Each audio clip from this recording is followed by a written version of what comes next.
Okay, hey, welcome to an episode of On the Ritz from Off the Cuff. To have another cool update for you guys from the brand Yema. Been a while since they've been on the channel, but they're a historic brand revival.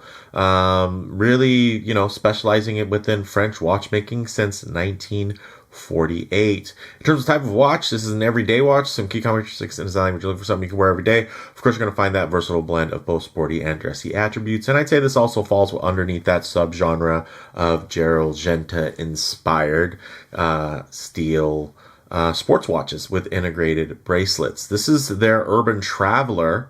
And this particular reference is actually their iconic Urban Traveller with, of course, its integrated bracelet that makes its comeback in a dressy, kind of refined collection featuring a sleeker case and 3 new sunray dials. Now, in terms of the price point, these go for $1,090, and that's direct from the brand. And this sample was kindly provided by the brand for the purpose of this review, but no brand ever has any editorial input on the review, and all thoughts and feedback are always my own. Now, of course, I am definitely pretty well versed within this particular space in terms of these steel integrated sports watches. I've reviewed many on the channel, and prices have crept up. I mean, you think about the iconic at this point Tissot PRX, which started out as like a $650 watch, is now like an $850 watch. So the market has moved, and here for $1,000. Some of you might be thinking this is quite expensive.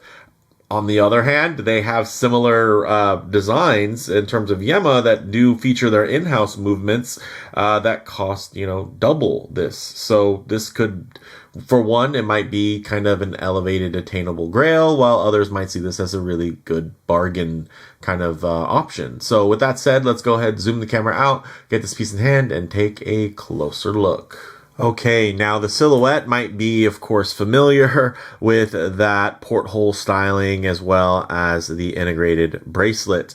But I'd say the actual specifications in terms of the dimensions are quite good and quite dialed in. You're going to have 39 millimeters, and that's actually including these crown guards. So if you go across from the crown guard to the far side, that's 39 millimeters. So that should tell you, if you're worried about this wearing a little bit oversized, it's definitely not going to do that. Now, in terms of the thickness, this is also including that crystal, which is slightly proud of the case, as you can see.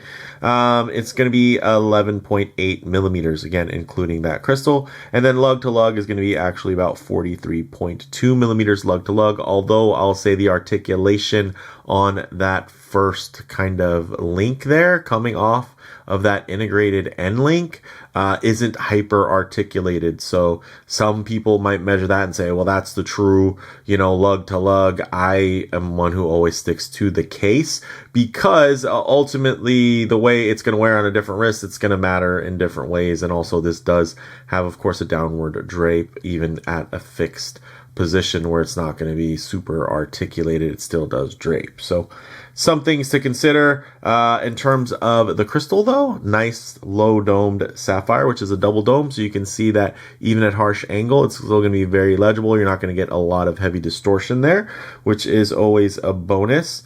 Now, the bezel is fixed, and you can see stylized. It has these kind of scallops that come in and they go all the way around.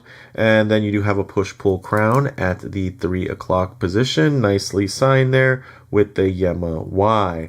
Now the movement, although you can't see it on the inside of this very nice deep stamped case back, you can see nicely signed with the Y insignia again, is going to be a Sellita SW200. The nice thing is it doesn't have a ghost crown position, because as you guys can all see here, this is a no date watch. So this dial is very, very crisp, very clean, and then, it doesn't have a date window interrupting it or needing to be under or over stylized in terms of integration.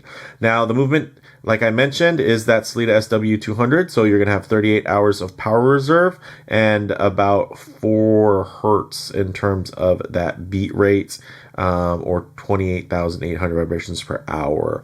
I believe actually some, it can be a bit of a range for Sellitas. Sometimes, you'll see them rated up to about 41 hours. That just kind of varies. And of course, different brands would rather promise or not promise, under promise, over deliver type of thing, but something to consider if you are worried about the kind of more bare minimum type of power reserve you are getting advertised.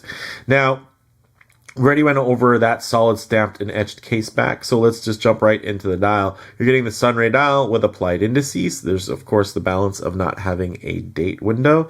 And you're going to get polished hands with painted accents. You're also going to be seeing Super Luminova BG-W9, so it's going to glow blue. Also, you have this really cool kind of multi-level setup there where you have that chapter ring that does have the cutouts that do fit beautifully around those applied indices, and that also is going to help shrink down the dial. So the fact that even the blue doesn't extend very far out, and then you have, of course, a relatively thick bezel face there. Of course, it is visually thinned thanks to the scallops on the inside, but I will say, in the grand scheme of things, this is going to be a much smaller wearing piece thanks to how small that dial presents. And the nice thing is it's not necessarily a small dial, it's just the proportions. So there's always going to be difference between, ultimate specifications versus proportions. And I think the proportions here are really dialed in. I think, of course, the dimensions are also quite good, but it's really the proportions that for me are the icing on the cake with this piece. In terms of water resistance, you're still going to get 10 bar or 100 meters of water resistance, which is going to be great and pretty much all you need. You just have to make sure that your crown is pushed in and engaged.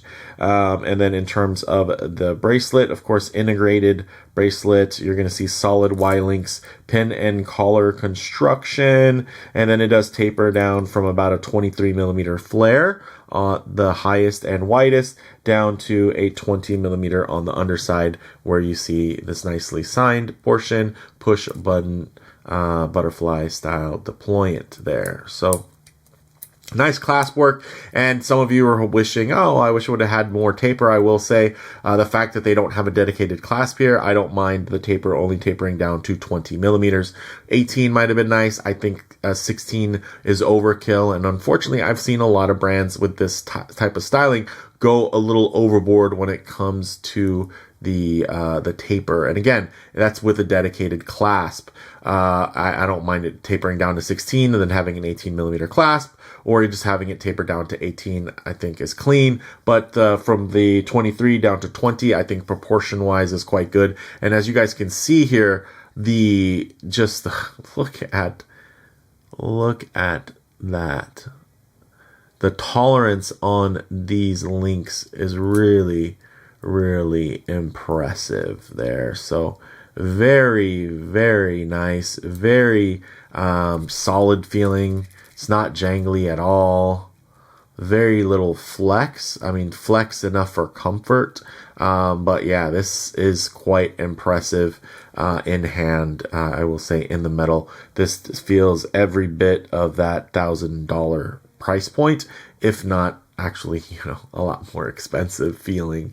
I think just my brain is hardwired for value. So there's a part of me that just believes that, all brands can make stuff this good and charge less for it. But that's not always the case, especially depending on if the brand has the economies of scale, which most smaller brands do not have. So with that said, let's actually get it on the wrist and see how it wears. Okay, as you can see on my 7.5 inch wrist, nicely centered. I think it wears quite well. Definitely nice and low slung. Enjoy the thinness there. Quite impressive. So I do appreciate that. Of course, if I get my wrist a bit too close to the camera lens, you're going to notice that there's going to be a fair amount of perspective distortion. It's making the watch head seem much bigger, and the sides of my wrist are falling away. Thus, the sides of the bracelet are falling away visually. So what I like to do is keep my wrist nice and low, and then just tighten up the frame here so that you guys can get still a detailed look, but just add a bit of a truer aspect ratio as to how this may lay on your own wrist. And check that out. Look at that. All of a sudden, you're seeing more of that linkage, and you're also seeing the watch head more centered on the wrist. So very, very nice, and something to keep in mind when you're looking at, you're scrolling through Instagram or even just watching YouTube. A lot of it depends depends on a lot of other factors in terms of how a watch is going to appear, which is why, you know, a lot of these new smaller brand road shows and, you know, figuring out where all the, you know, ADs and boutiques are.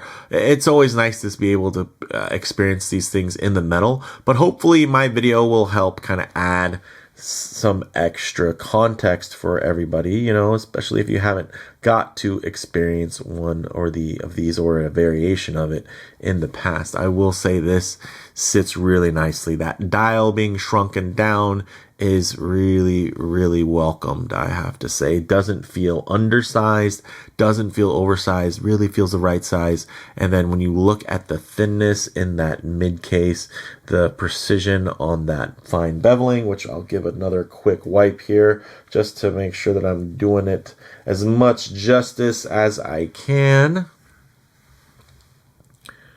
Check it out. Beautiful bevel work. Of course, extends all the way down the bracelet. Those flat polished, I should say flat brushed surfaces are just it almost looks digital the way the light is moving on there. Look at that. Looks like an animation. So very, very cool. Very interesting.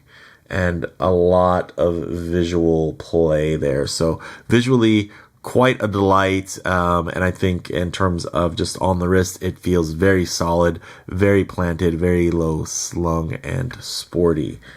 Ooh, I mean, this could easily hide underneath a cuff, but I think, you know, actually peeking out of a cuff, I think this could be a really cool subtle flex, just because you're going to see all that metal on the bracelet. And the bracelet itself, look at how slinky it is as it just drapes beautifully around the wrist. And you can see, I did mention that first link is quite inarticulated, but you can see on my wrist, which isn't even especially wide or flat, it still drapes down perfectly and doesn't really affect the wear profile at all. So with that said, let's go ahead, zoom the camera back out, get this off the wrist, set up for some Lume shots, low light transition, and closing thoughts. Okay, let's go ahead and hit the lights here.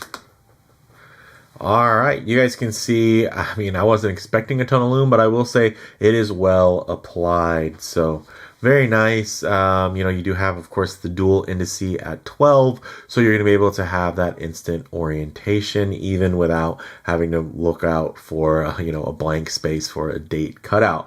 But one thing I always like to work in is going to be a bit of a low light transition, because you're not always going to be out in the middle of a field enjoying direct sunlight. A lot of times you're going to find yourself coming out of buildings, walking underneath overhangs, or just hanging out underneath the shade of a tree. So it's nice to see what these colors, textures, and finishes run alike in less than optimal lighting. As you guys can see here, guys, the light play is fantastic. Look at those links. They leapfrog the reflections across. Then you have, of course, that beautiful vertical brushing across the top there, those interesting scallops. Then you're going to have that nice sunray pattern centered. And then, of course, that outer chapter ring, although not harshly angled, still adds a lot of dimension thanks to the finishing, as well as just, I think, the dimension wise, you know, it gives you a little bit of punch. They could have made it thinner, could have made it thicker. I think they dialed it in quite nice. And then, of course, with that more radial pattern, I think it does tie in beautifully, and it plays with the light really, really well. Look at the uniformity of the light as it goes over the edge of that case, leading out of that integrated end link. Look at how uniform the light glides. Look at that. It's like a laser. So very, very cool here.